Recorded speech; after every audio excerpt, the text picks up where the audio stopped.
దేవుని ప్రేమ ఇదిగో, జనులార భావంబు నందిలియరే, కేవలము నమ్ముకొని నా పరలోక జీవంబు మనకవ్వును. సియోను నివాసులారా, నేను వచ్చి మీ మధ్యన నివాసము చేతును. సంతోషముగా నుండి పాటలు పాడుడి, ఇదే యెహోవా వాక్కు. సకల జనులారా, యెహోవా తన పరిశుద్ధమైన నివాసం విడిచి వచ్చుచున్నాడు. ఆయన సన్నిధిని మౌనులయ్యుండుడి. ప్రార్థన చేసుకుందాం. పరిశుద్ధ తండ్రి, ప్రేమ స్వరూపిన మా గొప్ప ప్రభువా, ఈ చివరి దినాల్లో గత వారమంతా మీ కృపలో మమ్మల్ని భద్రపరిచి మమ్మల్ని సజీలుగా లెక్కించి ఈ ప్రాతకాలంలోనే మరొక్కసారి ఈ రీతిగా మీ పరిశుద్ధ మందిరంలోనికి నడిపించినందుకు మీకే స్తుతి స్తోత్రం చెల్లించుకుంటున్నాం ప్రభువా. అయా, చేరి వచ్చిన ప్రతి ఒక్కరిని బట్టి మీకు స్తోత్రం చెల్లించుకుంటూ ఇంకనూ మీ ఏర్పాట్లో రావాల్సిన వారిని జ్ఞాపకం చేసుకుంటున్నాం. వారికి ఉన్న ఆటంకాలను తొలగించండి, మార్గం సరళం చేయండి. సకాలానికి నీ మందిరంలో చేరుకునే భాగ్యం దయచేయని ప్రార్థన చేస్తున్నాం ప్రభువా. అలాగే నీ మందిరంలో అడుగుపెట్టిన మాలో ప్రతి ఒక్కరిని కూడా మీ స్వాధీనంలో ఉంచుకొని మేమందరము ఆత్మతో సత్యముతో నిన్ను ఆరాధించినట్లు సహాయం చేయండి. అలాగే మీ వాక్యం అనే ఉదక్షణంతో శుద్ధీకరించబడ్డానికి సహాయం చేయండి. అలాగే మీ పరిశుద్ధ రక్తంతో మనల్ని కడిగి పవిత్రపరచని ప్రార్థన చేస్తున్నాం. ఈ ఆరాధన కార్యక్రమం అంతటిలో ఆరంభం నుంచి ఆఖరి వరకు మాలో ప్రతి ఒక్కరిని కూడా క్రమముగా నడిపించి ప్రతి విషయంలోనూ ప్రతి ఒక్కరి విషయంలోనూ మీరు మాత్రమే మహిమ ఘనత ప్రభావాలు పొందుకోమని యేసు నామమున వేడుకుంటున్నాము తండ్రి, ఆమెన్. ఈ నెల మొదటి ఆదివార ఆరాధనలో ఉత్తర ప్రతి భాగంగా కీర్తన గ్రంథంలో నుంచి దావీదు రాసినటువంటి 22వ కీర్తనను మొదటి వచనం నుంచి 23వ వచనం వరకు ఉన్న వాక్య భాగాన్ని సురేంద్రబాబు వచ్చి ఉత్తర ప్రతి భాగంగా చదువుతాడు. రాసిన 22వ కీర్తన మొదటి వచనం నుంచి 23 వరకు చదువుకుందాం. 23వ వచనం అందరం కలిసి చదువుకుందాం. నా దేవా, నా దేవా, నీవు నన్నేల విడనాడితివి, నన్ను రక్షింపక నా ఆర్తధ్వని వినక నీవేళ దూరముగా ఉన్నావు. నా దేవా, పగలు నేను మొరపెట్టుచున్నాను, రాత్రివేళను నేను మౌనంగా ఉండుటలేదు. అయినను నీవు నాకు ఉత్తరం ఇయ్యకున్నావు. నీవు ఇశ్రాయేలు చేయు స్తోత్రముల మీద ఆసీనుడవై ఉన్నావు. మా పితరులు నీ యందు నమ్మిక ఉంచిరి, వారు నీ యందు నమ్మిక ఉంచగా నీవు వారిని రక్షించితివి. వారు నీకు మొర్రపెట్టి విడుదల నొందిరి, నీ యందు నమ్మిక ఉంచి సిగ్గుపడకపోయిరి. నేను నరుడను కాను, నేను పురుగును, నరుల చేత నిందింపబడిన వాడను, ప్రజల చేత తృణీకరింపబడిన వాడను.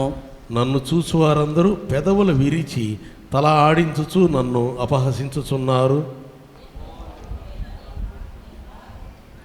ఆయన వారిని విడిపించునేమో, వాడు ఆయనకి ఇష్టడే కదా, ఆయన వారిని తప్పించునేమో అందరూ. గర్భము నుండి నన్ను తీసిన వాడవు నీవే కదా, నేను నా తల్లి యుద్ధ స్తన్య ప్రాణము చేయుచుండగా నీవే కదా నాకు నమ్మిక పుట్టించితివి. గర్భవాసినైనది మొదలుకొని నాకు ఆధారము నీవే, నా తల్లి నన్ను కన్నది మొదలుకొని నా దేవుడవు నీవే.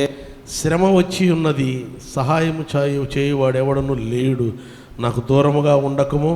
వృషభములు అనేకములు నన్ను చుట్టుకొని ఉన్నవి, బాషాను దేశపు బలమైన వృషభములు నన్ను ఆవరించి ఉన్నవి.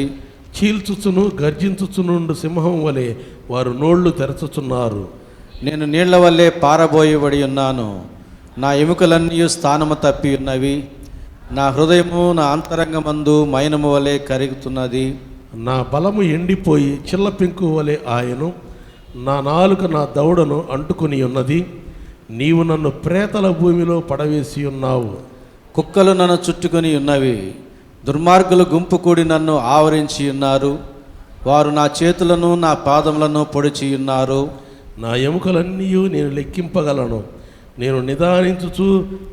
వారు నిదానించుచు నన్ను తేరి చూచుచున్నారు. నా వస్త్రములు వారు పంచుకునుచున్నారు, నా అంగీ కొరకు చీట్లు వేయుచున్నారు. యెహోవా, దూరముగా ఉండకము, నా బలమా త్వరపడి నాకు సహాయం చేయుము. ఖడ్గము నుండి నా ప్రాణమును, కుక్కల బలము నుండి నా ప్రాణమును తప్పింపుము.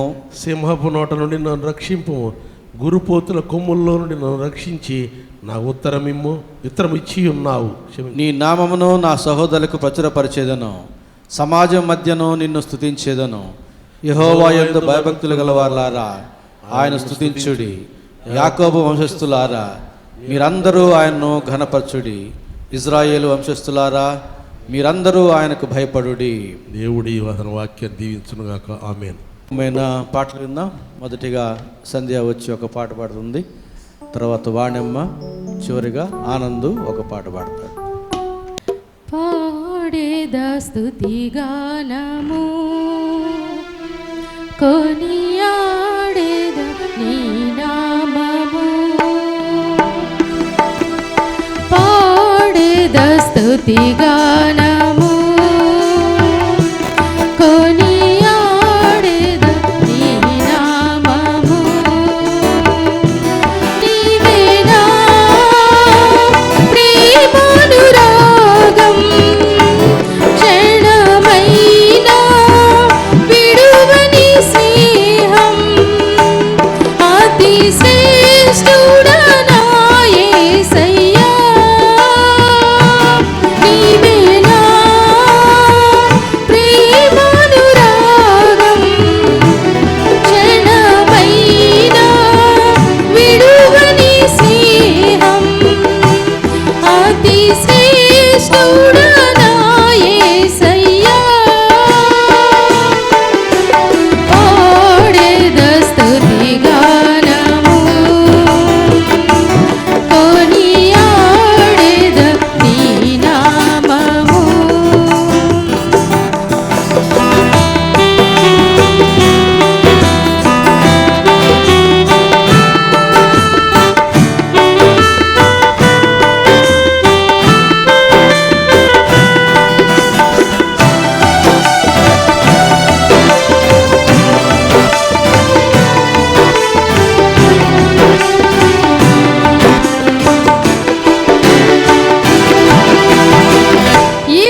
హృదయారణ్యములో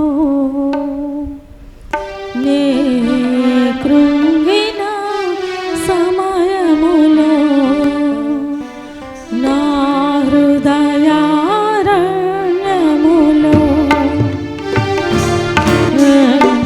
కృంగిన సమయములో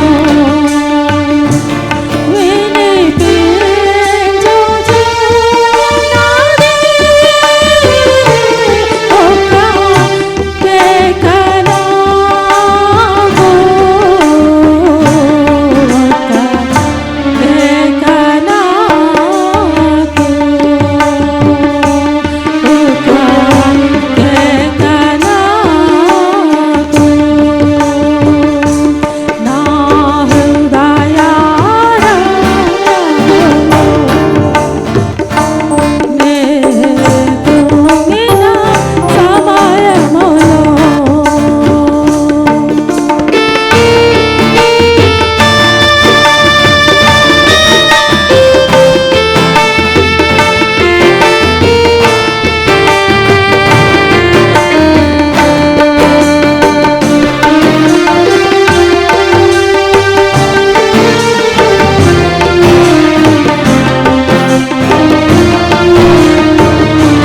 యేసయ్యా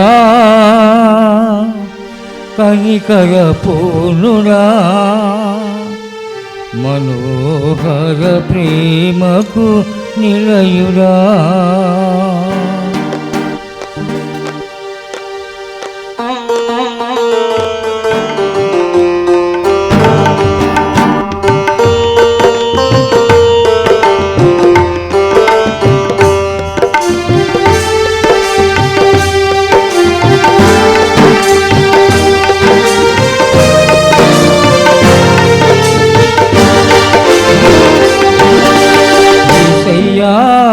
కనికర పూర్ణుడా మనోహర ప్రేమకు నిలయుడా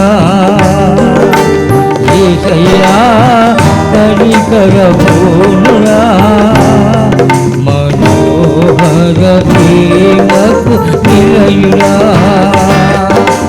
నీవేనా సంతోషగానము సర్వ సంపదలకు ఆధారము నీవేనా సంతోషగానము సర్వ సంపదలకు ఆధారము యేసయ్యా కనికర పూర్ణుడా మనోహర ప్రేమకు నిలయుడా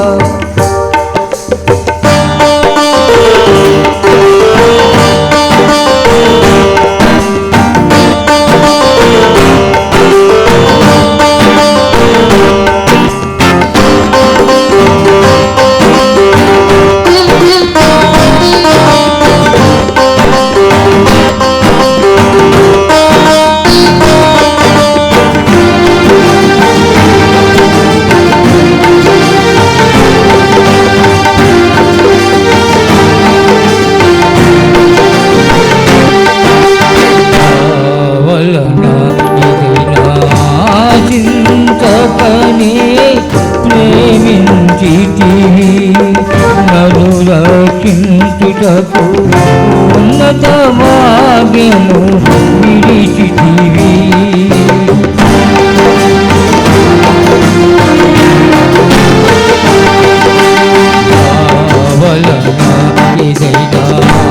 ఆశించకై ప్రేమించితివి రక్షించుటకు మన్నను చీల్చిన ఉపకారివి సిలువ మానుపై రక్తము కాచి రక్షించితివి శాశ్వత కృప పొంది జీవించెదనని ఎరకోనిక సిలువ మానుపై రక్తము కాచి రక్షించితివి శాశ్వత కృప పొంది జీవించెదనని ఎరకోనిక యేసయ్యా కనికర పూర్ణుడా మనోహర ప్రేమకు నిలయుడా యేసయ్యా కనికర పూర్ణుడా మనోహర ప్రేమకు నిలయుడా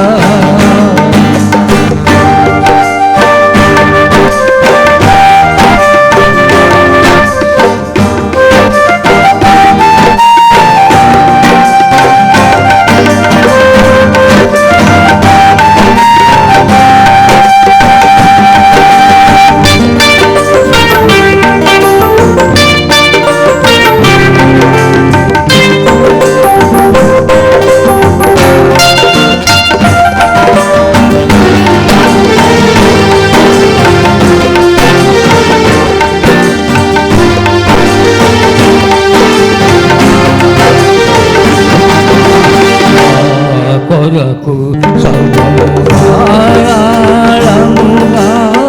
దయచేయువాడు భావము తీర్చుటకు వందను తీర్చిన ఉపకారివి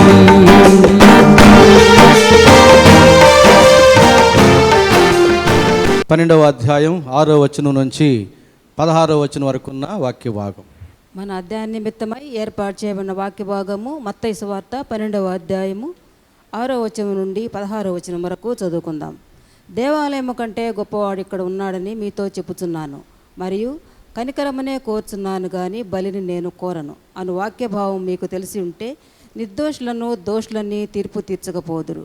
కాగా మనిషి కుమారుడు విశ్రాంతి దినమునకు ప్రభువై ఉన్నాడెనను. ఆయన అక్కడి నుండి వెళ్ళి వారి సమాజ మందిరములో ప్రవేశించినప్పుడు ఇదిగో ఊచ చేయగలవాడొకడు కనబడెను. వారు ఆయన మీద నేరం మోపవల్లని విశ్రాంతి దినమున స్వస్థపరచడం న్యాయమా అని ఆయన అడిగిరి. అందుకు ఆయన, మీలో ఏ మనిషికైనాను ఒక గొర్రెయుండి అది విశ్రాంతి దినమున గుంటలో పడినడల్లా దాన్ని పట్టుకుని పైకి తీయడా? గొర్రె కంటే మనుషుడెంతో శ్రేష్ఠుడు. కాబట్టి విశ్రాంతి దినమున మేలు చేయట ధర్మమే అని చెప్పి ఆ మనిషినితో, నీ చెయ్యి చాపమనెను. వాడు చెయ్యి చాపక రెండవ దాని వలె అది బాగుపడెను. అంతటా పరిసయ్యులు వెలుపలికిపోయి ఆయనను ఎలాగో సంహరింతుమా అని ఆయనకు విరోధముగా ఆలోచన చేసిరి. యేసు ఆ సంగతి తెలుసుకుని అచ్చటి నుండి వెళ్ళిపోయాను.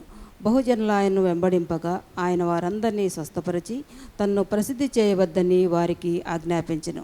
దేవుడు తన పరిశుద్ధ వాక్యమును మన వెనుకల్లో దీవించునుగాక. ఆమె వాక్యమును యాకోబుకు తెలియజేసిన వాడని ఏ జనము ఇలాగునా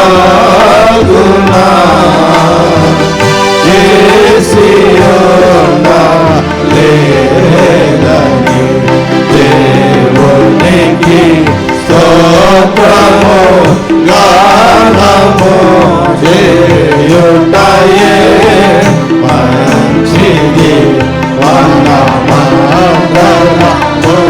స్తుతి గానము చేయుటయే మంచిది. ప్రభునందు ప్రియులారా, మన ప్రభువైన యేసుక్రీస్తు నామములో మీకందరికీ శుభములు తెలియజేస్తూ ఈ పరిశుద్ధ ఆదివారపు ఆరాధనకై మిమ్మల్ని ప్రేమతో ఆహ్వానిస్తూ ఉన్నాను. మన ధ్యాన నిమిత్తం వాక్య భాగం మత్తయి సువార్త 12వ అధ్యాయం 6వ వచనం నుంచి 16వ వచనం వరకు ఉన్న వాక్య భాగం. గత ఆదివారం కొంతవరకే మనం ధ్యానం చేశాము. దాన్ని కలుపుకుంటూ ఇప్పుడు మరలా చదువుకొని ధ్యానం చేయబోతున్నాము. ఈ చదివిన వాక్య భాగంలో నుంచి మనం ధ్యానం చేయబోయే అంశం ఏమిటంటే, మానవుడు ఎంతో శ్రేష్ఠుడు అనే అంశాన్ని ధ్యానం చేయబోతున్నాం. ఎందుకంటే యేసు ప్రభు తాను ఎంత గొప్పవాడో 3 విషయాల్లో చెప్పాడు. ఈ అధ్యాయంలో యేసు ప్రభు తాను ఎంత శ్రేష్టమైన వాడో 3 విషయాల్లో చెప్పి, అంతటి శ్రేష్టమైన యేసు ప్రభువు ఆయన యొక్క దృష్టికి మనుషుడు ఎంత శ్రేష్ఠుడో కూడా చెప్పాడు. కనుక ఈ వాక్య భాగంలో మనం ఆరాధించేటటువంటి దేవుడు ఎంత శ్రేష్టమైన వాడో తెలుసుకుందాం. ఆ దేవుని దృష్టికి మనం ఎంత శ్రేష్ఠులమై ఉన్నామో కూడా అర్థం చేసుకోగలిగితే ఆ శ్రేష్టత్వాన్ని, ఆ ఔన్నత్యాన్ని కాపాడుకుంటూ పరిశుద్ధంగా జీవించడానికి మనం చేయవలసిన తీర్మానాలు చేయాలని ప్రభు ప్రేమలో మీకు మనవి చేస్తూ ఉన్నాను. మొట్టమొదట మనం గమనించినట్లయితే యేసు ప్రభు తాను ఎంత గొప్పవాడో అవసరమై చెప్పవలసి వచ్చి చెబుతున్నాడు. తనను తాను తగ్గించుకునేవాడు ధన్యుడు అన్నాడు. తనను తాను హెచ్చించుకునేవాడు తగ్గించబడతాడు అన్నాడు. అలాంటి మాటలు చెప్పిన యేసు ప్రభువే ఇక్కడ తాను ఎంత శ్రేష్టమైన వాడో చెబుతున్నాడంటే అపార్థం చేసుకోకూడదు. తనను తాను ఇక్కడ హెచ్చించుకోవడం లేదు. తన యొక్క వాస్తవికతను మనం తెలుసుకోవడానికి మన మేలు నిమిత్తం చెబుతున్నాడు. విశ్రాంతి దినం అది, పొలాల్లో పడి వెళుతున్నారు. శిష్యులకి ఆకలేసింది, వెన్నులు త్రుంచి తింటూ ఉన్నారు. పరిసయ్యులు అది చూచి ప్రభువుని ప్రశ్నించారు. విశ్రాంతి దినమందు చేయకూడనిది నీ శిష్యులు చేస్తున్నారే అని అడిగారు. విశ్రాంతి దినమందు చేయకూడనిది కాదు, అది పరిసయ్యుల దృష్టిలో, కానీ దేవుని దృష్టిలో మాత్రం చేయదగినదే చేస్తున్నారు. కనుకనే చెప్పాడు, దావీదు ఏం చేశాడో మీరు ధర్మశాస్త్రంలో చదవలేదా? విశ్రాంతి దినమందు యాజకులు విశ్రాంతి దినాన్ని ఉల్లంఘించి నిర్దోషులై ఉన్నారనే విషయం మీకు తెలియదా? విశ్రాంతి దినము మనుషుల కొరకే కానీ మనుషులు విశ్రాంతి దినం కొరకు కాదనే విషయం మీరు చదవలేదా ధర్మశాస్త్రంలో? ఆయనను విశ్రాంతి దినానికి కూడా యేసు ప్రభు అయి ఉన్నాడనే విషయాన్ని కూడా మీరు గ్రహించాలి. ఈ విషయాలన్నీ కూడా చెప్పాడు. అందులో భాగంగా ఒక మాట చెప్పాడు, తాను ఎంత గొప్పవాడో 6వ వచనంలో చెప్పాడు, దేవాలయం కంటే గొప్పవాడు ఇక్కడ ఉన్నాడు. దేవాలయం కంటే గొప్పవాడు యేసు ప్రభు. ఈ విషయాన్ని మనం గుర్తించాలి. దేవాలయంలో మనం జాగ్రత్తగా ఉంటాం కానీ దేవుని ఎదుట మాత్రం నిర్లక్ష్యంగా ఉంటాం. దేవాలయం కంటే దేవుడు గొప్పవాడు అనేది మనం నిజముగా గుర్తిస్తే దేవాలయంలోనే కాదు, నీవు ఎక్కడ ఉన్నా అక్కడ దేవుడు ఉంటాడు. కాబట్టి నీవు ఎక్కడైనా కూడా జాగ్రత్తగా ఉండాలి. దేవాలయంలో శుభ్రంగా ఉంటావు, మౌనంగా ఉంటావు, ఆలోచనలు క్రమపరుచుకుంటావు, మాటలు జాగ్రత్తగా ఉంటాయి, ప్రవర్తన జాగ్రత్తగా ఉంటుంది. మంచిదే, దీవెనకరమే. జీవము గల దేవుని మందిరములో సంఘం ఎలాగను ప్రవర్తించాలనో తెలుసుకోవాలి, నేర్పించండి అంటూ ఉన్నాడు. దేవుని మందిరములో మనం ఇంత భయభక్తులు కలిగి ఉంటే దేవాలయం కంటే గొప్పవాడైన దేవుని ఎదుట ఇంకెంత భయభక్తులు కలిగి ఉండాలి. దేవాలయం అయితే ఇక్కడ ఉంది, మనం ఇక్కడికి వచ్చినప్పుడు భయభక్తులు కలిగి ఉంటాం. దేవుడు ఎక్కడున్నాడు? నీవు ఎక్కడ ఉంటే అక్కడ ఉన్నాడు. నిన్ను విడువను ఎడబాయనని చెప్పిన యేసు ప్రభు నువ్వు ఎక్కడ ఉన్నా అక్కడ ఉంటాడు. అక్కడ మరి నీ దేవుని ఎదుట, దేవాలయం కంటే గొప్పవాడైన నీ దేవుని ఎదుట నీ ప్రవర్తన ఎట్లా ఉంది? మీకా గ్రంథం 6వ అధ్యాయంలో అంటాడు, నీ దేవుని ఎదుట న్యాయముగా ప్రవర్తించుటయే కదా కోరుచున్నాడు. మరేం కోరుతున్నాడు? నీ దేవుని ఎదుట, దేవాలయం ఎదుట కాదు, పెద్దల ఎదుటే కాదు, పాస్తల ఎదుటే కాదు, నీ దేవుని ఎదుట న్యాయముగా ప్రవర్తించాలి. అది దేవుడు కోరుకునేది. అందుకు చెబుతున్నాడు ఇక్కడ. అంతేగాని తను తాను ఏదో గొప్పగా చెప్పుకోవడానికి, తను తాను హెచ్చించుకోవడానికి చెప్పడంలే. మనం ఈ సత్యాన్ని గుర్తించగలిగితే ఎక్కడైనా కూడా మన ప్రవర్తన మనం కాల్చుకుంటాము. అది దేవుని యొక్క ఉద్దేశం. అలాగే ప్రకటన గ్రంథం 21వ అధ్యాయం 22వ వచనం కానీ చూస్తే, దానిలో ఏ దేవాలయమును నాకు కనబడలేదు. నూతన భూమిలోని యెరూషలేములో ఈ ప్రకటన గ్రంథకర్త వెతుకుతూ ఉన్నాడు. దేని కొరకు? దేవాలయం చూడాలని. భూమి మీద ఉన్న యెరూషలేములోని దేవాలయమే అంత గొప్పదైతే ఇక ఈ నూతన భూమిలో, నూతన యెరూషలేములో దేవాలయం ఇంకెంత గొప్పగా ఉంటుందో చూడాలని ఆశ కలిగి ఈ ప్రకటన గ్రంథకర్త అయిన యోహాను పరికించి చూస్తూ ఉన్నాడు. యెరూషలేములో, నూతన యెరూషలేములో పరికించి చూస్తున్నాడు, దేవాలయం ఎక్కడ ఉంది. భూలోకములో ఉన్నప్పుడు యెరూషలేములో దేవాలయాన్ని సంచరించి చూచిన వాడే యోహాను. ప్రపంచంలో ఉన్నటువంటి కట్టడాలన్నిటిలో యెరూషలేములో దేవాలయమే చాలా శ్రేష్టమైనది. మరి భూలోకంలోనే దేవుడు కోరుకున్న దేవాలయం అంత శ్రేష్టమైనది అయితే నూతన భూమిలో, నూతన యెరూషలేములో దేవాలయం ఇంకెంత శ్రేష్టమైనది ఉంటుందో చూడాలనుకున్నాడు. పరికించి చూస్తూ ఉన్నాడు, ఎక్కడ కనబడలేదు. కారణం ఏమిటట? సర్వాధికారి అయిన దేవుడకు ప్రభువును గొర్రెపిల్లయు దానికి దేవాలయమై ఉన్నారు. సర్వాధికారి అయిన దేవుడకు ప్రభువు అక్కడ దేవాలయమై ఉన్నాడు. ఇక కట్టడంతో కట్టిన దేవాలయం ఏమీ లేదు. దేవుడే దేవాలయం పరలోకంలో. భూలోకంలో దేవాలయం కంటే గొప్పవాడు దేవుడు. అదే నూతన యెరూషలేములో అయితే ఆయనే దేవాలయం. కాబట్టి ఆ నూతన యెరూషలేములో పరిశుద్ధులందరూ కూడా ఆయన ఎదుట న్యాయముగా ప్రవర్తించుదురు. అట్టి జీవితాన్ని నేడే మనం అలవర్చుకోవాలి. ఇక్కడ అలవర్చుకుంటేనే అక్కడికి మనం యోగ్యులం అవుతాం. కాబట్టి ప్రభునందు ప్రియులారా, దేవుడు ఇక్కడ తనను గురించి 3 విషయాల గొప్ప వ్యక్తిగా చెప్పుకున్నాడు. అందులో దేవాలయం కంటే గొప్పవాడు. ఎన్ని తరాల్లోనైనా భూమి మీద యెరూషలేములో ఉండే దేవాలయాన్ని మించిన కట్టడం మరొకటి లేదు. ఎందుకంటే కొన్ని టన్నుల బంగారు అక్కడ ఉంటుందని కాదు, అది దేవుడిచ్చిన కొలతల చేత కట్టబడినది. అందులో అతి పరిశుద్ధ స్థలం ఉన్నది, అందులో మందసం ఉన్నది, ఆ మందసంలో మన్నా ఉన్నది, చిగురించిన అహరోన కర్ర ఉన్నది, ధర్మశాస్త్రం ఉన్నది, మందసం మీద కెరూబులు ఉన్నారు. అది అతి పరిశుద్ధ స్థలమై ఉన్నది. అలాగే పరిశుద్ధ స్థలము ఉన్నది, యాజకులు ఉంటారు, దీపస్తంభం ఉంటుంది, సన్నిధి రొట్టెల బల్ల ఉంటుంది, అలాగే ఆవరణం ఉంటుంది, బలిపీఠాలు ఉంటాయి, ఇత్తడి సముద్రం ఉంటుంది, ప్రజలు వస్తారు, ఆరాధిస్తారు. అలాంటి క్రమము, అలాంటి పరిస్థితి ఈ లోకంలో ఎక్కడా కనపడదు.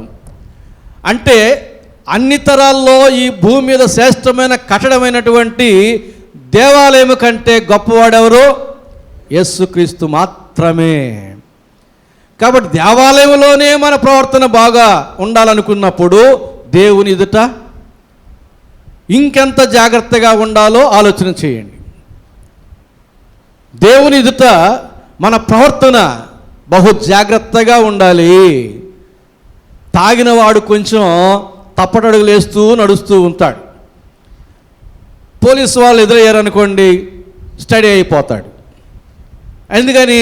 వారంటే భయం. తప్పు చేస్తే తీసుకెళ్తారు, స్టేషన్లు వేస్తారు, దండిస్తారని. మరి దేవుడు కూడా దండిస్తాడు కదా.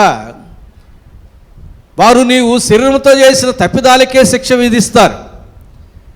దేవుడైతే నీ ఆలోచనలు బట్టి కూడా, నీవు చెడు ఆలోచన కలిగి ఉంటే నీ చెడు ఆలోచన బట్టి కూడా శిక్షిస్తాడు దేవుడు. అలాంటి దేవుని ఎదుట నీ ఆలోచనలు ఎట్లుండాలి, నీ యొక్క ఆశలు ఎట్లుండాలి, నీ ఉద్దేశాలు ఎట్లుండాలి, నీ దృష్టి ఎట్లా ఉండాలి, నీ ప్రవర్తన ఎట్లా ఉండాలి? దేవాలయంలో బాగుంది, మంచిదే. మరి దేవుని ఎదుట? దేవాలయంలో బాగుండి దేవుని ఎదుట బాగలేకపోతే నీ దృష్టిలో దేవాలయం కంటే దేవుడు తక్కువ వాడే. నీ దృష్టిలో దేవుడి కంటే దేవాలయమే గొప్పది. యేసు ప్రభు దేవాలయాన్ని విడిచిపెట్టేశాడు. ఇదిగో మీ ఇల్లు మీకు విడువబడినది అన్నాడు. తర్వాత ఇక ఆ దేవాలయంలో దేవునికి సన్నిధి లేదు ఇక. కానీ యాజకులు, పరిసయ్యులు అనేక మంది దేవాలయం కంటే దేవుడే గొప్పవాడని ఎరిగిన సత్యం తెలియని వారు దేవాలయానికి వెళ్తూనే ఉన్నారు. దేవుడు విడిచిపెట్టిన దేవాలయానికి వెళుతూనే ఉన్నారు. కారణం, దేవాలయం కంటే గొప్పవాడైన దేవుడు ఎక్కడ ఉన్నాడో వారికి తెలియదు.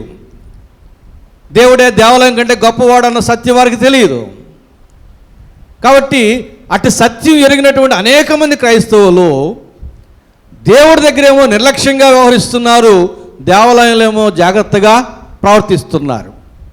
అంటే మీ దృష్టికి దేవాలయం కంటే దేవుడు తక్కువ వాడుగా కనబడుతున్నాడా? మీరు నోటితో అనకపోవచ్చు, మీ ప్రవర్తన చెబుతుంది ఏంటంటే మీ దృష్టిలో దేవుడు దేవాలయం కంటే తక్కువ వాడు. ఎవరైతే ఎక్కడ కూడా జాగ్రత్తగా ఉంటారో వారి దృష్టిలో దేవాలయం కంటే దేవుడే గొప్పవాడు. వారి ప్రవర్తన చెప్పే సత్యం అది. కాబట్టి నిన్ను విడువని ఎడబాయని నీ దేవుడు నీతో కూడా ఉన్నాడు, నీ హృదయం వెలుపలే ఉన్నాడు. నీవు ఎక్కడ ఉన్నా, రాత్రి వేళైనా పగటి వేళైనా, ఇంటిలోనైనా బయటనైనా, ప్రయాణాలు చేస్తున్నా, మరి పౌలించి ఉన్నా, నిన్ను విడువని దేవుడు నీతో కూడా ఉన్నాడు. నీ ప్రవర్తన అన్ని వేళలా బహు జాగ్రత్తగా ఉండాలి. అందుకు చెప్పాడు, దేవాలయం కంటే గొప్పవాడు ఇక్కడ ఉన్నాడు, జాగ్రత్త అంటూ చెప్పాడు. రెండవది, అదే మత్తయి సువార్త 12వ అధ్యాయం 40-41 వచనాల్లో రెండవ మాట చెబుతున్నాడు. యోనా 3 రాత్రింబగళ్ళు తిమింగలము కడుపులో ఏలాగు ఉండెనో అలాగు మనిషి కుమారుడు 3 రాత్రింబగళ్ళు భూగర్భంలో ఉండును. నేనే వారు యోనా ప్రకటన విని మారు మనసు పొందిరి గనుక విమర్శ సమయమున నేనే వారు ఈ తరము వారితో నిలువబడి వారి మీద నేరస్థాపన చేతురు. ఇదిగో యోనా కంటే గొప్పవాడు ఇక్కడ ఉన్నాడు. ప్రవక్తలలో యోనా కంటే గొప్పవాడు ఎవరు లేరు. ప్రవక్తలలో యోనా కంటే గొప్పవాడు ఎవరు లేడు. క్వశ్చన్ మార్క్ వేసి ఉండొచ్చు మీకు. ఎందుకంటే బాప్తిస్మం యోహాను స్త్రీలు కనిన వాళ్ళలో గొప్పవాడని చెప్పాడు కదా అని. నేను కాదన్నాలే, బాప్తిస్మం యోహాను స్త్రీలు కనిన వాళ్ళలో గొప్పవాడే, ఆయన ప్రవక్తే కదా. మరి ఆయన కంటే కూడా యోనా గొప్పవాడు. అందుకు అంటున్నాడు యోనా కంటే గొప్పవాడు ఇక్కడ ఉన్నాడని దేవుడు. యోహాను గురించి మొదటి మాట స్త్రీలు కలిగిన వారిలో గొప్పవాడు ఇతడు అన్నాడు. రెండో మాట ఏం చెప్పాడు? పరలోకంలో అల్పుడైన వాడికంటే ఇతను తక్కువవాడు, అల్పుడే ఇతని కంటే గొప్పవాడు. మరి ఆ పరలోకంలో ఉన్న వారిని పరలోకం సృష్టించిన దేవుడు ఈ బాప్తిస్మం యోహాను కంటే గొప్పవాడు కాదా? కాబట్టి ప్రవక్తలందరిలో యోనా గొప్పవాడు. ఎందుకంటే ఎవరు కూడా 3 రోజులు చేప గర్భములో, పాతాళములో, సముద్ర గర్భములో ఉండి సజీవులైన వారు లేరు. యోనా సముద్రంలో వేయబడ్డాడు. నౌకలో ఉన్న వారందరికీ ఎరికే అది. వెంటనే సముద్రం నిమ్మళించింది, తుఫాను ఆగిపోయింది, అద్భుత కార్యం జరిగింది. దేవుడు తిమింగలానికి ఆజ్ఞ ఇచ్చాడు, యోనాని మింగి జాగ్రత్తగా కడుపులో దాచుకోమని. మింగింది, కడుపులో దాచుకునింది. ఏది మింగినా అరిగిపోవాల్సిందే. కానీ తిమింగలం తన దేహాన్ని స్తంభింపజేసుకునింది.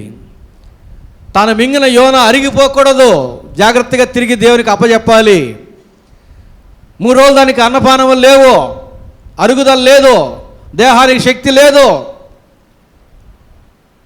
తిమింగలం కడుపులో, సముద్రం యొక్క అగాధములో 3 రోజులు అన్నపానములు లేవు యోనాకు కూడా. మరి గాలైనా జీవ వాయువులైనా పీల్చుకున్నాడో లేదు, శ్వాస అయినా పీల్చుకున్నాడో లేదు తెలియదు. 3 రోజుల తర్వాత నీనెవె పట్టణంలో కక్కివేయబడగా సజీవుడిగా మనుషులకు కనబడ్డాడు. ఆ రీతిగా ఏ ప్రవక్తకి కలుగలేదు. ఒక రకంగా ఆయన సముద్రం పాలైపోయాడు, సమాధిలోకి వెళ్ళిపోయినట్టే. ఏమైపోయినాడో తెలియదు. సముద్రంలో వేయబడినటువంటి యోన మరల కనబడలా. నౌకలో ఉన్నవారికి ఏమైపోయినారో తెలియదు. వాళ్ళు లోకానికి అందించిన వార్త ఏమై ఉంటుంది? సముద్రం పాలైపోయాడు యోన. 3 రోజులు అందరూ అదే చెప్పుకొని ఉంటారు. నీనెవె పట్టణంలో కనబడ్డాడు. అరే ఇక్కడ కనబడ్డాడు యోన, మీరేమో సముద్రంలో వేసానంటున్నారు, మీరేమో ఖచ్చితంగా చెప్తున్నారు సముద్రంలో మేము వేసాము అని. మరి ఇక్కడ యోనా కనబడుతున్నాడు. 3 రోజులు సముద్రంలో ఉండి బ్రతికినవాడు. చచ్చిపోయి బ్రతకలేదు, బ్రతికి ఉన్నవాడుగానే ఉండి బ్రతికి కనబడుతూ ఉన్నాడు. కనుక ఏ ప్రవక్త జీవితంలో అలాంటి అద్భుత కార్యం జరగలేదు. కనుక దేవుడు ఇక్కడ యోనా కంటే గొప్పవాడు ఇక్కడ ఉన్నాడు. మీరు అనుకుంటున్నారు కదా యోనా చాలా గొప్పవాడని, 3 రోజులు సముద్ర గర్భంలో తిమింగలం కడుపులో ఉన్నవాడని, సజీవుడిగా వచ్చాడని. నేను 3 రాత్రింబగళ్ళు సముద్ర గర్భంలో కాదు, భూగర్భంలో ఉంటాను. బ్రతికి ఉండి కాదు, చనిపోయి భూగర్భంలో ఉండి మరలా 3వ రోజు నేను తిరిగి లేస్తాను. కనుక యోనా కంటే గొప్పవాడు ఇక్కడ ఉన్నాడు. ఎంత గొప్ప విషయం చెబుతున్నాడు దేవుడు. ప్రభునందు ప్రియులారా, మన దేవుడు దేవాలయం కంటే గొప్పవాడు, ప్రవక్తలందరికంటే గొప్పవాడు, స్త్రీలు కలిగిన వారు అందరికంటే గొప్పవాడు. అసలు ఆయనతో సమానమైన వాడు మరొకడు లేడు. మనం పాట పాడుకుంటాం, సమానులు ఎవరు ప్రభువో? ఎవరు లేరు. ఆయన మించిన వారు కాదు, అసలు ఆయనతో సాటి అయిన వారే లేరు. అంతటి శ్రేష్టమైన వాడు మన దేవుడు. అంతటి శ్రేష్టమైన దేవుణ్ణి మనం కలిగి ఉన్నాం. మనం అతిశయించాలి మన దేవుణ్ణి బట్టి. ప్రభునందు అందుకే మీరు ఆనందించుడి, దేవుని యందు ఆనందించుడి. లోకమందు కాదు, శరీరమందు కాదు. పరిశుద్ధతలో ఆనందించండి, పవిత్రతలో ఆనందించండి, మంచిలో ఆనందించండి, ఆశీర్వాదం పొందండి. ఇది దేవుడు మనకిచ్చేటటువంటి సందేశం. మూడవది కూడా అదే అధ్యాయంలో చెబుతున్నాడు. 42వ వచనంలో విమర్శ సమయమున దక్షిణ దేశపు రాణి ఈ తరము వారితో నిలువబడి వారి మీద నెరస్థాపన చేయును. ఆమె సొలొమోను జ్ఞానం వినుటకు భూమి అంతముల నుండి వచ్చెను. ఇదిగో సొలొమోను కంటే గొప్పవాడు ఇక్కడ ఉన్నాడు. దేవుడు తనని గురించి గొప్పవానిగా చెప్పుకోవడంలో మొట్టమొదట దేవాలయం కంటే గొప్పవాడు ఇక్కడ ఉన్నాడు అని చెప్పాడు. రెండవది యోనా కంటే గొప్పవాడు ఇక్కడ ఉన్నాడు అని చెప్పాడు. మూడవది సొలొమోను కంటే గొప్పవాడు ఇక్కడ ఉన్నాడు. సొలొమోను నాటి సమాజంలోనే కాదు, నేటి సమాజంలో కూడా, రాబోయే సమాజంలో కూడా గొప్పవాడే. అడిగి జ్ఞానం పొందుకున్నవాడు. ఆ జ్ఞానం ఇచ్చిన దేవుడు యేసు ప్రభువే. ఒక వాగ్దానం కూడా చేశాడు, ఇక ముందు కానీ ఆ తర్వాత కానీ నీ వంటి జ్ఞానం కలిగిన వాడు ఉండబోడని చెప్పాడు.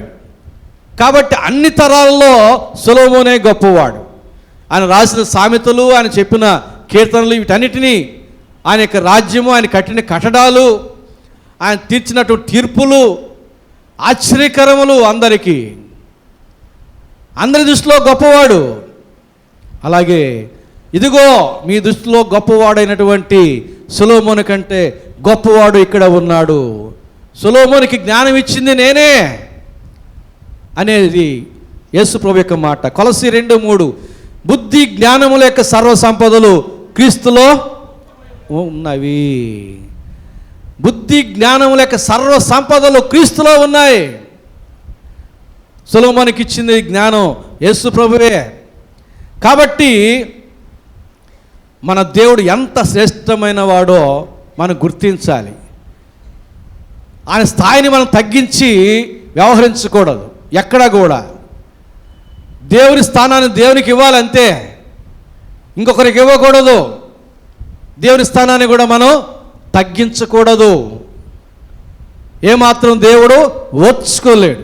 నాకు చెందవలసిన స్తోత్రములు మరొకరికి చెందనివ్వని అంటాడు. అంత ఖచ్చితంగా ఉంటాడు మన దేవుడు. కాబట్టి మన దేవుడు దేవాలయం కంటే గొప్పవాడు, యోనా కంటే గొప్పవాడు, సొలొమోను కంటే గొప్పవాడు. అట్టి దేవుణ్ణి మనం కలిగి ఉండగా అట్టి గొప్పతనాన్ని దేవునికి మనం అన్ని విషయాల్లో ఆపాదించాలి. మాటల్లో కానీ, స్తుతుల్లో కానీ, మరి ప్రార్థనలో కానీ, ప్రార్థనలో కానీ దేవుణ్ణి మనం అత్యున్నతమైన రీతిలో ఉంచాలి.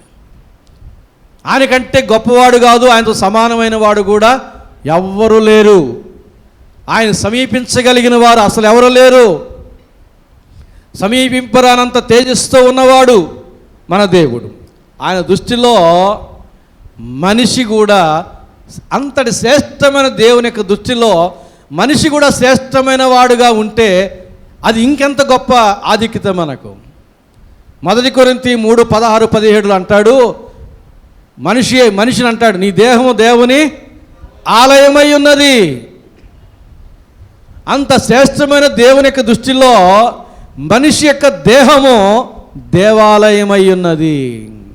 మరి నీ దృష్టిలో నీ దేహం ఏమై ఉన్నది?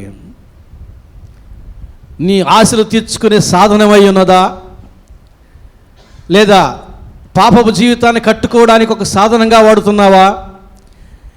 నీ శరీరాన్ని దేవుడు నిర్మించింది అందుకేనా? అయా తల్లి గర్భంలో నీవు నన్ను నిర్మించిన విధము చూడగా నాకు భయమును ఆశ్చర్యమును కలుగుచూ ఉన్నది. అంత శ్రేష్టమైన రీతిలో నీ శరీరాన్ని నిర్మించింది దేవుడు ఎందుకు? దాన్ని నీవు సాతాను సాధనంగా, పాపపు సాధనంగా వాడుకోవడానికి కాదు. నీ దేహముతో దేవుణ్ణి మహిమపరచుము అంటున్నాడు. ఎందుకంటే నీ దేహము దేవాలయముగా ఉండాలి, దేవునికి నిలయముగా ఉండాలి. అలాంటి పరిస్థితుల్లో ఈ శిలువ శ్రమల దినాల్లో నీ దేహం ఏమై ఉన్నది? నీ దృష్టికి చెడు అలవాట్ల ద్వారా, చెడు తలంపుల ద్వారా చెడగొట్టుకుంటున్నావా? చెడు అలవాట్లు నిన్నే చెడగొడతాయి. చెడు ఆలోచనలు నీ సమాజానికి నష్టం కలిగిస్తాయి. కాబట్టి వాస్తవం ఏమిటంటే చెడు అలవాట్లు ఉన్నవాని కంటే చెడు తలంపులు కలిగిన వాడు ఇంకా భయంకరుడు. కాబట్టి దేవునికి దృష్టిలో చెడు తలంపులు ఉండకూడదు, చెడు అలవాట్లు కూడా ఉండకూడదు. అట్టివాని దేహం దేవాలయమై ఉంటుంది. అట్టి దేహంలో దేవుడు నివసిస్తాడు. కనుక దేవుని యొక్క దృష్టిలో నీ దేహం దేవాలయముగా ఉండవలసి ఉండగా ఏలాగున ఉన్నది? నీ శరీరాన్ని నీవు ప్రేమించుకుంటున్నావు, మంచిదే, మంచి బట్టలు వేస్తున్నావు, శుభ్రంగా ఉంచుకుంటున్నావు, మంచి శ్రేష్టమైన ఆహారం ఇస్తున్నావు, మంచి విశ్రాంతిని ఇస్తున్నావు, మంచి సౌకర్యాలు ఇస్తున్నావు, మంచిదే. వాటన్నిటితో పాటుగా నీ దేహం యొక్క సౌందర్యం ఎక్కడ ఉందంటే దేవాలయముగా ఉండడంలోనే ఉంది. నీ దేహము దేనికి? దేవుణ్ణి మహిమపరచడానికి. ఒక పల్లెటూరులో చర్చి కొత్తగా కట్టుకున్నారు, ఫ్యాన్లు లేవంట. పాస్టర్ గారు ఫ్యాన్లు ఏర్పాటు చేస్తాడని సంఘస్థులు ప్రేరేపించబడతారులే అని పాస్టర్ గారు ఇట్లా అనుకుంటూ 2 సంవత్సరాలు గడిచిపోయింది. 2 ఎండాకాలాలు గడిచిపోయినాయి. సంఘస్థులకి చెమటలు పెట్టుతున్నాయి, కష్టం అవుతా ఉంది పాపం. ఈ ప్రక్రియలో భాగంగా ఒకసారి ఒక తల్లి, ఆమె పేరు సూర్యకాంతం. ఆమె పేరు ఏం పేరు? సూర్యకాంతంలో అందరూ అట్లాగే ఉంటారేమో మరి. ఆమె పాస్టర్ గారి దగ్గరికి వచ్చి, పాస్టర్ గారు ఫ్యాన్లు ఎప్పుడు వేస్తావు అన్నాడంట. నేను వేయనమ్మా అన్నాడంట. నువ్వు వేయవా? నేను వేయను. సరే అని చెప్పి వెళ్ళిపోయి చర్చ అయిన వెంటనే అందరి ఇళ్ళకి వెళ్ళి పాస్టర్ గారు ఫ్యాన్లు వేయడంట అందరికీ చెప్పి ఒక యూనియన్ చేసి వాళ్ళందరూ తలారం తీసుకొని పాస్టర్ గారు ఉండే పులిపీటి మీద తప్ప సంఘం అంతా ఫ్యాన్లు వేద్దామని చెప్పి అనుకున్నారంట. తీర్మానం, ఒక రిజల్యూషన్ పాస్ చేశారు. ఈ పాస్టర్ గారికి బుద్ధి రావాలి, మనం ఎంత శ్రమ పడుతున్నాం ఆయనకు అర్థం అవ్వాలి అని చెప్పని సంఘం అంతా, మందిరం అంతా ఫ్యాన్లు వేశారు, కానీ పులిపీడి మీద పాస్టర్కి మాత్రం ఫ్యాన్ లేదంట. పాస్టర్ గారు వచ్చాడు, చూశాడు, ఓహో వీళ్ళు తెలియగల పని చేశారు అనుకున్నాడు. మరలా ఆదివారం అంతా అయిపోయిన తర్వాత ప్రార్థన చేసుకునే వాళ్ళు వస్తూ ఉన్నారు. లాస్ట్లో ఒక ఆమె,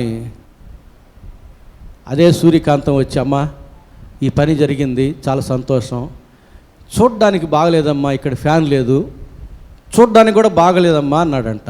ఓహో చూడ్డానికి బాగుండాలనా అనిందంట. ఎవరు? సూర్యకాంతం. అవునమ్మా.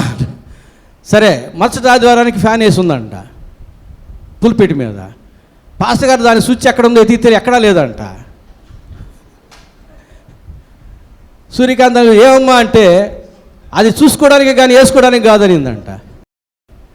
అది చూసుకోవడానికే కానీ వేసుకోవడానికి కాదు. నువ్వేమన్నా పోయిన ఆదివారము చూడడానికి బాగాలేదన్నావు, కాబట్టి అది చూసుకోవడానికి ఏముందమ్మా చూసుకోవడానికి అని తల పైకే చూస్తే 3 రెక్కల మీద సూర్యకాంతం అని రాసి ఉందంట. ఒక్కొక్క రెక్క మీద ఆమె పేరే. ఒక ఫ్యాన్ తెచ్చింది ఆమె, ఆ ఫ్యాన్కి 3 రెక్కల మీద ఆమె పేరే ఉంది, చూసుకోవడానికే ఆమె పేరు. అంటే దేవునికి మహిమకరంగా వ్యవహరించేదే, మనకు సౌకర్యంగా వ్యవహరించేదే. ఈ దేహం ఇచ్చింది దేవుని మహిమపరచడానికి, ఈ దేహాన్ని దేవాలయంగా మలుచుకోవడానికి, అంతేగాని మనం సౌకర్యంగా సుఖంగా జీవించడానికి కాదు. దేవుడు అంటున్నాడు, ఇదిగో దేవాలయం కంటే గొప్పవాడు ఇక్కడ ఉన్నాడు, యోనా కంటే గొప్పవాడు ఇక్కడ ఉన్నాడు, సొలొమోను కంటే గొప్పవాడు ఇక్కడ ఉన్నాడని చెప్పినటువంటి దేవునికి దృష్టిలో నీవు నేను కూడా శ్రేష్టమైన వారమే. మన దేహాలు దేవాలయం అని చెప్పి మనల్ని ఎంతగానో ఆయన ఎత్తిపడుతూ ఉన్నాడు. తర్వాత క్రింది వాక్యాల్లో మనం కానీ చూస్తే, ఒక సమాజ మందిరానికి వెళ్ళాడు యేసు ప్రభు. వెళితే అక్కడ ఊచ చెయ్యి గలివాడు ఒకడు ఉన్నాడు. ఊచ చెయ్యి అంటే ఎండిపోయిన చెయ్యి, లేదా చాలా సన్నగా ఉంటుంది, స్పర్శ జ్ఞానం ఉండదు, కదలిక ఉండదు. ఊచ చెయ్యి, ఒక చెయ్యి ఊచ చెయ్యి, ఒక చెయ్యి బాగుంది. అలాంటి వాడు ఉన్నాడు అక్కడ. నాకు ఊచ చెయ్యి ఉంది, నన్ను అవమానిస్తారు, చిన్నచూపు చూస్తారు, నేను చర్చికి రాను అని అన్నంలే. ఎవరేమనుకున్నా పర్వాలే, నేను చర్చికి వెళ్ళాలి, నేను దేవుని ఆరాధించాలి అనుకుని వచ్చాడు గనక దేవుని కార్యాన్ని పొందుకుంటున్నాడు. అక్కడ యేసయ్య చూశాడు ఆ వ్యక్తిని, పరిసయ్యులు అందరూ కూడా చూస్తున్నారు. విశ్రాంతి దినమందు మనిషిని బాగు చేయడం, మనిషికి మేలు చేయడం న్యాయమా అని అడుగుతున్నారు. అప్పుడు ఒక మాట చెప్పాడు యేసు ప్రభు, ఒక మనుషునికి ఒక గొర్రె పిల్ల ఉంటే అది గుంటలో పడితే దాన్ని మీరు పైకి తీయరా అని అడిగాడు. తీస్తారు వాళ్ళు చేసే పని అదే. గుంటలో గొర్రె పడితే తీస్తారు, కానీ మనిషి పడితే, అంటే మనిషి దృష్టిలో మనిషి గొర్రె కంటే తక్కువవాడు, కానీ దేవుని దృష్టిలో గొర్రె కంటే మనిషి గొప్పవాడు. అదే చెప్పాడు అక్కడ. మీరు విశ్రాంతి దినమందు ఒక గొర్రె ఉంది ఒక మనిషికి, అంటే ఒక గొర్రె ఉందనుకోండి, ఆ మనిషికి దృష్టికి ఆ గొర్రె ఎంత శ్రేష్టమైనది. ఏదో కొన్ని గొర్రెలు ఉంటే ఒకటే పోతే పోయింది అనుకుని వదిలేస్తాడు. ఒకటే ఉంది, ఆ ఒకటే గొర్రె ఆ మనిషి దృష్టికి చాలా శ్రేష్టమైనదిగా ఉంటుంది. అది గుంటలో పడితే తీస్తాడు. ఒకే కొడుకున్నాడు, ఎంత శ్రేష్టమైన వాడు. నలుగురుంటే నలుగురిలో ఒకడు అనుకోవచ్చు.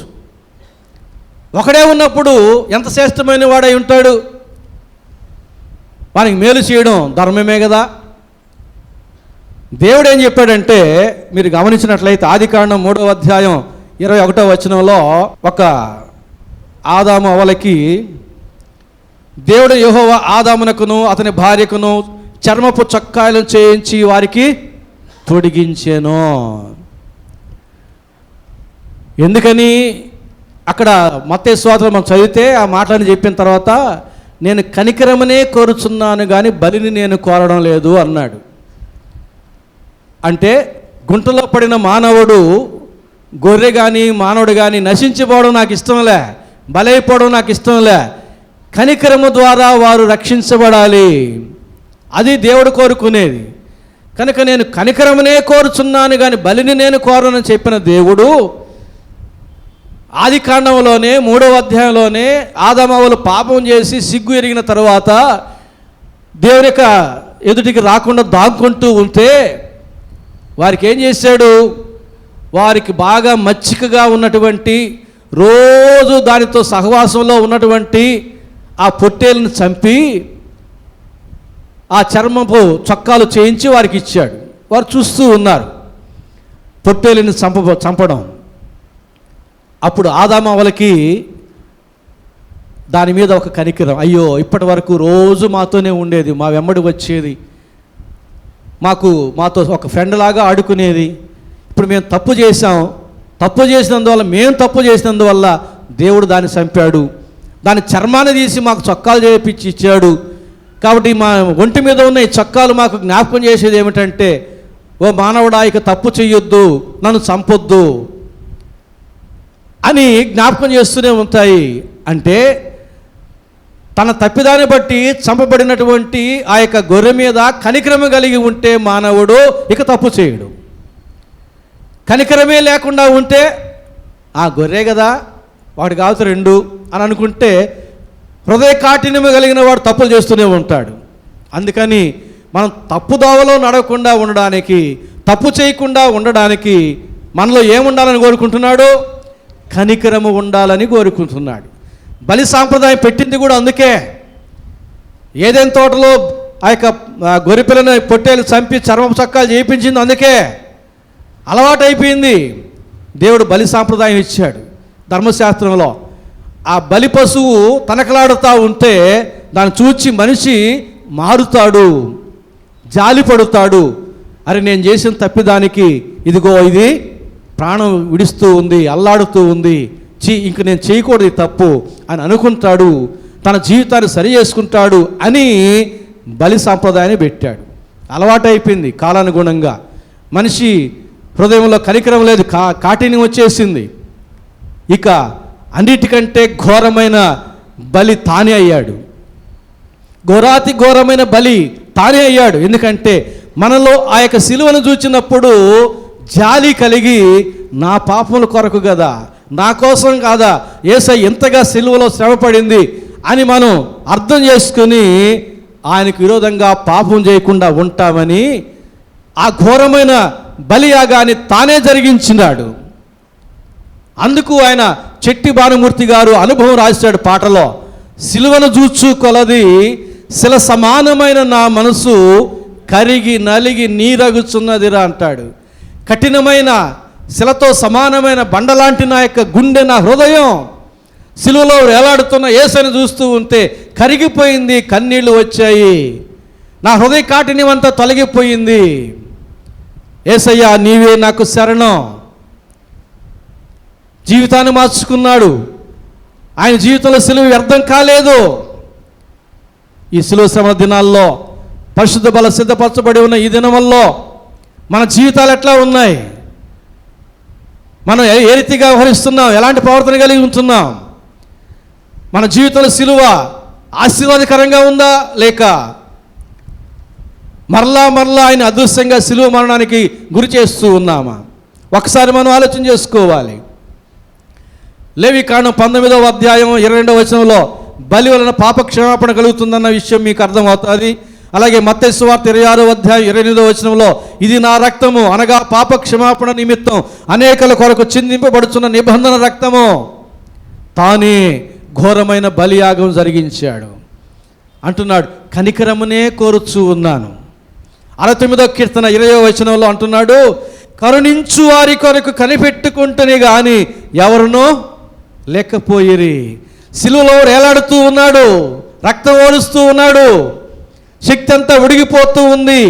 ఉత్తర పత్ర భాగంలో మనం చదివాం, నా ఎముకల స్థానము తప్పెను, నా నాలుక దవడను అంటుకొని పోయాను, నా వీపు దున్నపడింది. అలాంటి పరిస్థితుల్లో చూస్తూ ఉండగా కరుణించు వారి కొరకు కనిపెట్టుకున్నాడు, కానీ కరుణించువాడు ఒక్కడు కూడా లేడు. అందుకని అంటున్నాడు ఆయన, కనికరమనే నేను కోరుతూ ఉన్నాను. నేను సిలువలో వేలాడుతూ ఉంటే పక్కలో బల్లెంతో పొడిచేవాడు కాదు నాకు కావాల్సింది.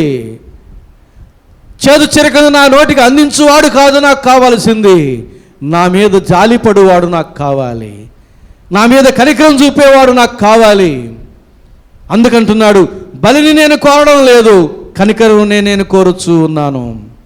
హోషేయ గ్రంథం 4వ అధ్యాయం 1వ వచనం, ఇశ్రాయేలు వారలారా యెహోవా మాట ఆలకించుడి, సత్యమును కనికరమును దేవుని గూర్చిన జ్ఞానమును దేశముందు లేకపోవడం చూచి యెహోవా దేశ నివాసులతో వ్యాజ్యమాడుచూ ఉన్నాడు. ఇశ్రాయేలీల వారలారా అనే మాట దగ్గర భారతీయులారా యెహోవా మాట ఆలకించుడి, సత్యమును కనికరమును దేవుని గూర్చిన జ్ఞానమును భారతదేశముందు లేకపోవడం చూచి యెహోవా భారతదేశ నివాసులతో వ్యాజ్యమాడుచూ ఉన్నాడు. కనికరము లేని కాఠిన్యము కలిగిన హృదయాలు, మనిషి కంటే పశువే శ్రేష్టమైనది అన్నటువంటి కాఠిన్యమైనటువంటి జీవితాలు. దేవుడేమో జంతువు కంటే, గొర్రె కంటే, లేదా ఏ పశువు కంటే, దేనికంటే కూడా మానవుడు శ్రేష్ఠుడు అని చెబుతున్నాడు. దేవుడు మనిషిలో కనికరము కలిగి ఉండాలని కోరుకుంటున్నాడు. కానీ ఈ చివరి దినాల్లో ఎక్కడ చూచినా కాఠిన్యమే. మనిషి మీద మనిషికి జాలి లేదు, తోటి మానవుని మీద దయ లేదు. పశువునైనా జాలిగా ఉంటారు కానీ మనిషి మీద జాలి లేదు. అంటున్నారు కదా, అయ్యా విశ్రాంతి దినం ముందు మనిషికి మేలు చేయడం ధర్మమా? ప్రభు అంటున్నాడు, గుంటలో గొర్రె పడితే మీరు తీస్తారు కదరా, మరి మనిషికి మేలు చేయడం ధర్మం కాదా? అంటే మీ దృష్టికి మనిషి కంటే గొర్రె శ్రేష్టమా? మనిషి కంటే ఆవు శ్రేష్టమా? మనిషి కంటే మరొక జంతువు శ్రేష్టమా? సత్యం తెలుసుకోండి భారతీయులారా, దేశమందు సత్యమును కనికరమును లేకపోవడం చూచి, ఈ జ్ఞానము లేకపోవడం చూచి యెహోవా వ్యాజ్యమాడుచూ ఉన్నాడు. జాగ్రత్త. అందుకంటున్నాడు ఆయన, నేను బలిని కోరడం లేదు, కనికరమునే కోరుచూ ఉన్నాను అని. సమయం లేదు కనుక నేను ముగిస్తూ ఉన్నాను. ఇక మత్తయి సువార్త 12వ అధ్యాయం 9వ వచనం నుంచి 14వ వచనం వరకు ఉన్న వాక్య భాగంలో చూస్తే, ఆ మనుషుని దేవుడు బాగు చేసిన కారణాన 14వ వచనం చూడండి. అంతటా పరిశీలు వెలుపలికి పోయి ఆయనను ఏలాగు సంహరింతుమని ఆయనకు విరోధముగా ఆలోచన చేసిరి. మేలు చేసిన దానికి చంపాలనుకున్నారు. ఒక సత్యం చెబితే నిందిస్తారు, దూషిస్తారు, సంహరిస్తారు. ఒక మేలు చేస్తే నిందిస్తారు, దూషిస్తారు, సంహరిస్తారు. యేసు ప్రభు కలిగింది అదే. నా యందు ఏ పాపమున్నదని మీలో ఎవడు నిరూపించగలడు అని సవాలు చేశాడు. ఈయనందు ఏ దోషము లేదు అని పిలాతు సాక్ష్యం ఇచ్చాడు. శిలువ మీద దొంగ సాక్ష్యం ఇచ్చాడు. ఆయన యందు ఏ దోషము లేదు, అయినా కానీ శిలువ ఘోరమైన శిలువ మరణ శిక్షను విధించినారు. కారణం వారు అసూయ చేత అప్పగించిరి అని పిలాతు అర్థం చేసుకున్నాడు. ఆయన చేసిన అద్భుత కార్యాలకి, ఆయన చేసిన మేలుకి, ఆయన చేసిన అద్భుతమైన బోధలకి అసూయ చెందిన వారి దృష్టికి మనిషే కాదు, మనిషి కుమారుడు కూడా వారి దృష్టికి హీనుడై శిలువ శిక్షకు వారిని గురి చేయడం చూస్తున్నాం. ప్రభునందు పిల్లలు మనం ఒకటి తెలుసుకోవాలి, మన దృష్టిలో మానవుడే మహనీయుడు. ఏ కులమైనా, ఏ మతమైనా, ఏ ప్రాంతమైనా ఈ దురభిమానాలు మనలో ఉండకూడదు. పెళ్ళిళ్ళ దగ్గర వస్తాయి, అన్నీ చెప్పి నాకు పాస్టర్ గారు మీరు చెప్పకూడదు కానీ అన్నీ చెప్తారు, ఎట్లాంటి అబ్బాయి కావాలో ఎట్లాంటి అమ్మాయి కావాలనో చెప్పకనే చెబుతారు. లాస్ట్లో మీరు చెప్పకూడదు కానీ ఏందయ్యా అంటే మనోడే చూడు, మనోడంటే ఆయన ఎవరు నాకు తెలిసి ఉండాలా. అదేనండి, ఇవన్నీ సాతాను సృష్టించినవే, దేవుడు సృష్టించినవి కాదు. అవి మనలో ఉండకూడదు.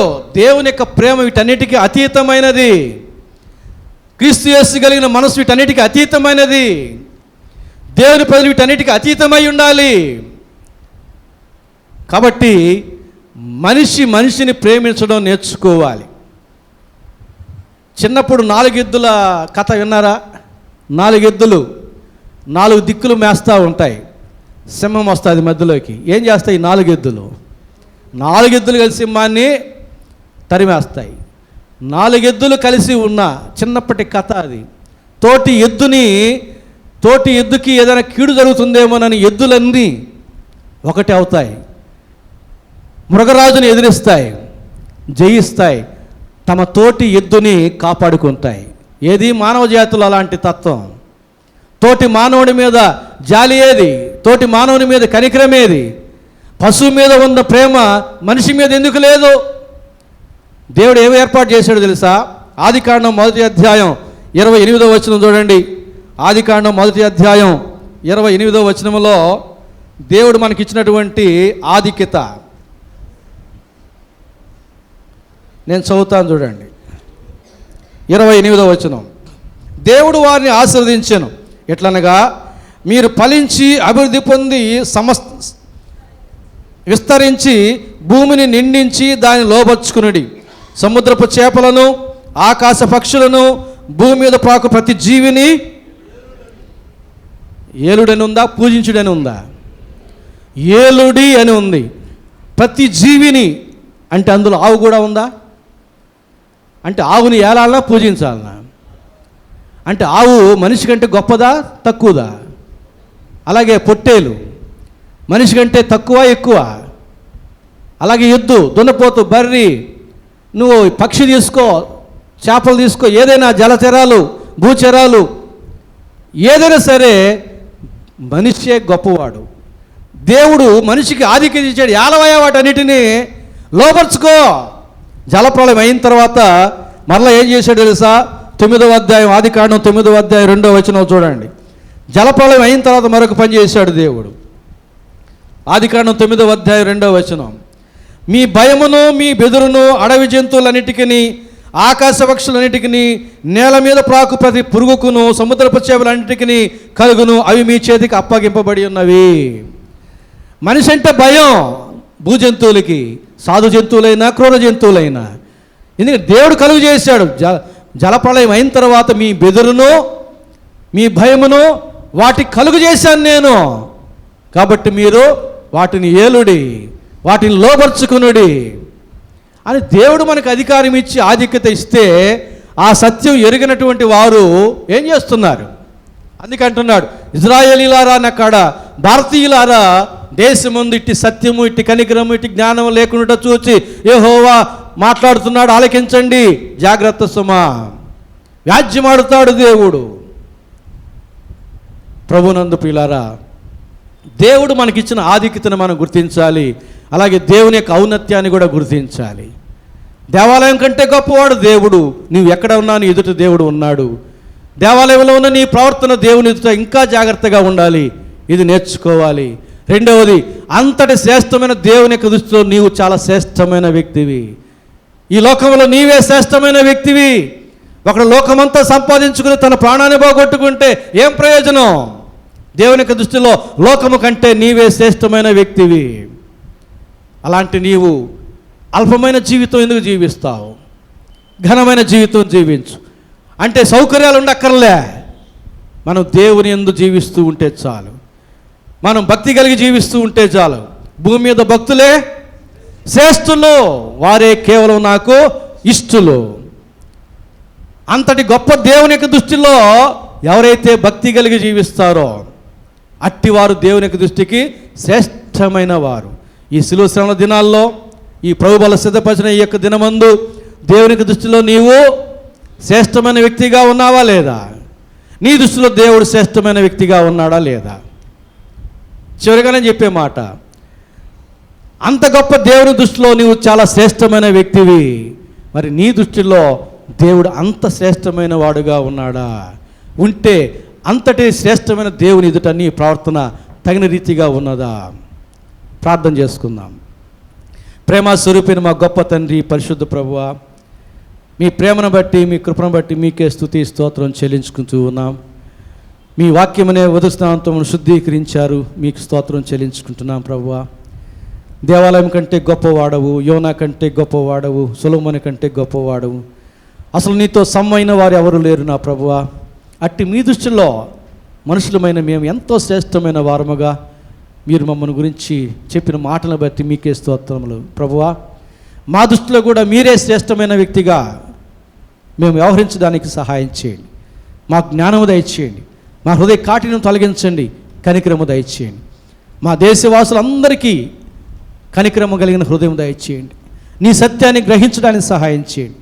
మా భారతదేశంలో ప్రతి ఒక్కరిని కూడా దీవించి మీరు మహిమ పొందమని యేసు నామమున వేడుకుంటున్నాము తండ్రి, ఆమేన్.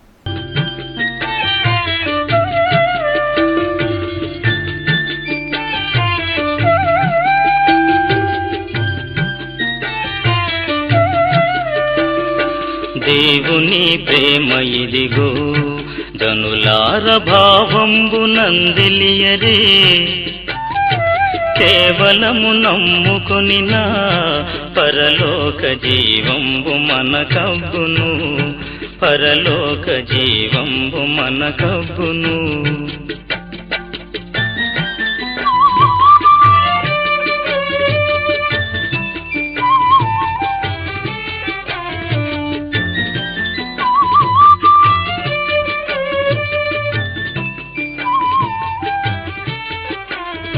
సర్వలోకము మనలను తన వాక్య సత్య